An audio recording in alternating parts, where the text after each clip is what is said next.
আমি ওনাকে 200 টাকা পাঠাই দিই।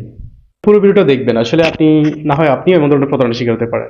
যেহেতু আমি প্রতারণার শিকার হচ্ছিলাম, আমার মতন সচেতন মানুষ প্রতারণার শিকার হচ্ছিল, তার মানে কি আপনি সেখানে কি প্রতারণায় শিকার হতে পারেন।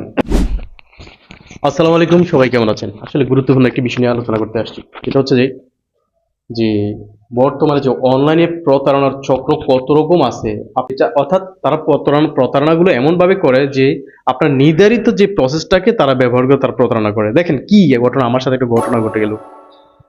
আমি 27 রমজান আমি একটা পাখা অর্ডার করি অনলাইনে। পাখা অর্ডার করার পর যে পাখার দাম ছিল কত, 2250 টাকা। তো 2250 টাকা তারা ভিডিও দেখলাম, ভিডিও দেখে সবকিছু অফার অফার এইভাবে 2250 টাকা। তো আমি যখন তাদের সাথে যোগাযোগ করি, যে স্ক্রিনে দেওয়ার নাম্বার একটু খেয়াল করবেন, স্ক্রিনে দেওয়ার নাম্বার, আমার এই কথাটা একটু খেয়াল করবেন, এটা নিয়ে পরে আলোচনা করতেছি।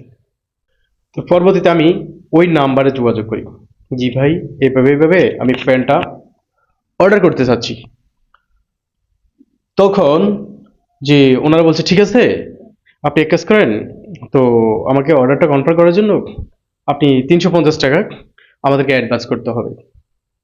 তো 300, আমি বলছি না ভাই, একসাথে আমি পেমেন্ট করে দেবো, ক্যাশ অন ডেলিভারি করে দেবো। কয় না, আমাদের 350 টাকা আগে অ্যাডভান্স করতে হবে, নয় আপনার টাকাটা কনফার্ম করা হবে না অর্ডার। তো আমি চিন্তা করলাম হয়তো বা, যে অনেকে হয়তো ডেলিভারি চার্জের জন্য, বিষয়টার জন্য অনেকে হয়তো তাদের সাথে হয়তো সমস্যা করছে, এই জন্য হয়তো তারা ডেলিভারি চার্জ আগে নিল। আমি চিন্তা করলাম না ঠিক আছে, আমি যদি 350 দেবেন আমি 200 টাকা দিয়ে দিচ্ছি আপনাকে। তো আমি ওনাকে 200 টাকা পাঠাই দিই। ওটা পুরো ভিডিওটা দেখবেন, আসলে আপনি না হয় আপনিও এমন ধরনের প্রতারণার শিকার হতে পারেন। যেহেতু আমি প্রতারণার শিকার হচ্ছিলাম, আমার মতন সচেতন মানুষ প্রতারণার শিকার হচ্ছিল, তার মানে কি আপনি সেখানে কি প্রতারণায় শিকার হতে পারেন। তো পরে যে আমি 200 টাকা পাঠানোর পর তারা আমার অর্ডারটা কনফার্ম করে, ঠিক আছে। তো যেহেতু ঈদের একদিন আগে, আমি 27 তারিখ অর্ডার করি, 27 তারিখ যাক, ঈদের অর্থাৎ ঈদের 2 দিন আগে অর্ডার অর্ডার করি। তার মানে ঢাকা থেকে কুমিল্লা আসতে একটু সময় লাগে, তো ঈদের আগের দিন আসবে বলছি, যেটা হচ্ছে। তো আমাকে সন্ধ্যায় বলে যে ভাই, আপনার প্রোডাক্টটা আমরা পাঠাই দিছি, যেহেতু সুন্দরবন আবার এসএ পরিবহন সব বন্ধ, তো আমরা স্পেশাল সার্ভিস আপনারা কুমিল্লা পাঠাই দিছি। পরের দিন যেদিন আমি অর্ডার করছি, পরের দিন ঠিক সকাল 10টা আমাকে ফোন দেয়, যে ডেলিভারি ম্যান থেকে, খেয়াল করবেন, ডেলিভারি ম্যান থেকে ফোন আসে, যেই আমাকে যদি পণ্যটা নিতে হয় একটা প্রোডাক্ট কি লাগবে। তা আমি সহজ মনে বিশ্বাস করে নিলাম, যেহেতু হয়তো তাদের কোনো প্রসেস থাকতে পারে, প্রোডাক্ট কি থাকতে পারে।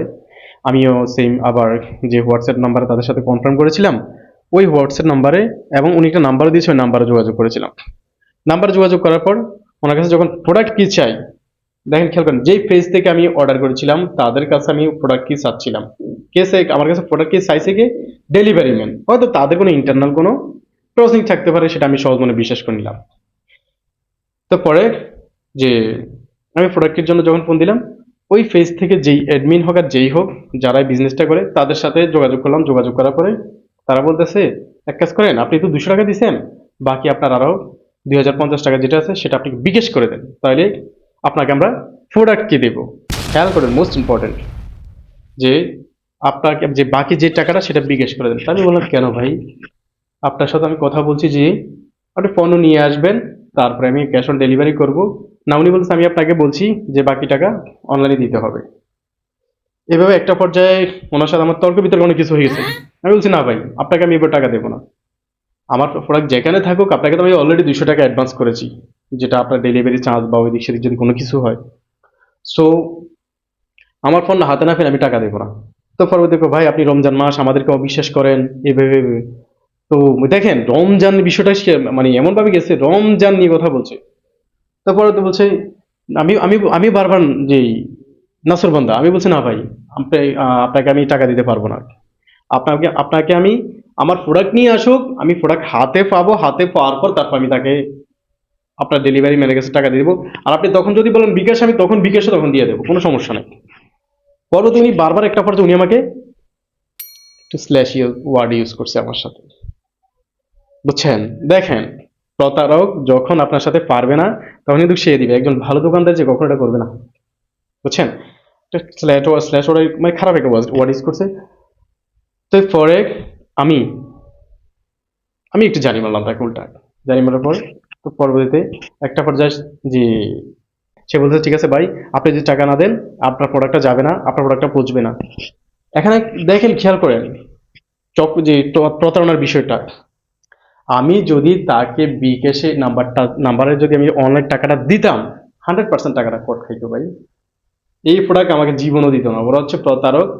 ওরা কি করে জানেন? তারা মূলত অন্যের এই যে ভিডিওটা ফেজে আপলোড করে, যে পানির দামে বিক্রি করতেছি, একেবারে কম রেট, এই সে অনেক কিছু বলতেছেন। তারা মূলত অরিজিনাল ভিডিওটা অরিজিনাল কোনো পেজ থেকে তারা কালেক্ট করে তারা একটা সুন্দর করে তারা একটা ফেসবুক পেজ খুলে তারা এখানে ওই ভিডিওটা আপলোড করে, এবং তারা এটাকে কি করে, যে বুস্ট করে দেয় অথবা প্রমোট করে দেয় যেভাবে হারে। কারণ সাপোজ মনে করেন তাদের প্রমোট করতে হয়তো 1-1,500 টাকা, 2,000 টাকা যায়, বা 2,000-5,000 টাকা যায়। তারা যদি এখান থেকে যদি 5 থেকে 7টা বা 10টা প্রোডাক্ট যদি বিক্রি করতে পারে, তাদের অ্যাডস ক্যাম্পেইন অথবা বুস্টের টাকা এমনি চলে আসে। সো আপনি যখন অনলাইন থেকে, তাহলে আপনি অনলাইন কিভাবে বিশ্বাস করবেন? কার থেকে আপনি প্রোডাক্ট কিনবেন? প্রশ্ন আসতে পারে। জি ভাই, আপনি যখন অনলাইন থেকে যদি পণ্য নিতে হয়, লাইভ ভিডিও থেকে আপনি সরাসরি যোগাযোগ করে তাদের মুখে বলা নাম্বার থেকে অথবা তাদের, যেমন আমি ওই দিন একটা ভিডিও দেখছিলাম, ওনার যে যে গেঞ্জির মধ্যে নাম্বার অ্যাড করে দিয়েছে। দেখেন, এটা কিন্তু ডুপ্লিকেট করতে পারবে না, কারণ উনি নার্সার করতেছে, ইয়ে করতেছে। অথবা তাদের লাইভ ভিডিও থেকে আপনি তাদের ইয়ে করবেন। আর কখনোই অ্যাডভান্স কোনো টাকা দিবেন না। অ্যাডভান্স টাকা দিচ্ছেন মানে আপনার টাকাটা 100% চলে গেছে। আমার 200 টাকা গেছে, আফসোস নাই, যাক, চলে গেছে। বাট আমি যে আরো বড় ধরনের একটা ক্ষতি থেকে আমি বাঁচলাম, সেটার জন্য আলহামদুলিল্লাহ। ও হ্যাঁ, আরেকটু শেষ করি। এখন আমি যখন ভিডিও বানাবো, তাদের কনভারসেশন গুলো, তাদের এখানে রেকর্ড গুলো ছিল তো, এখন রেকর্ড গুলো আমি যখন চিন্তা করছি ওই পেজটার সাথে একটু মানে স্ক্রিনশট গুলো নিবো, এখন যাই দেখি ওইগুলা বেনিশ হয়ে গেছে। দেখেন, তারা বেনিশ মোড ইউজ করে, যেন পরবর্তীতে যদি কোনো কাস্টমার তাদের সাথে কোনো যোগাযোগ রাখতে না পারে, এই জন্য তারা বেনিশ মোড অন রাখে। অর্থাৎ প্রতারক থেকে সাবধান। ধন্যবাদ। ভিডিওটা বেশি বেশি শেয়ার করবেন।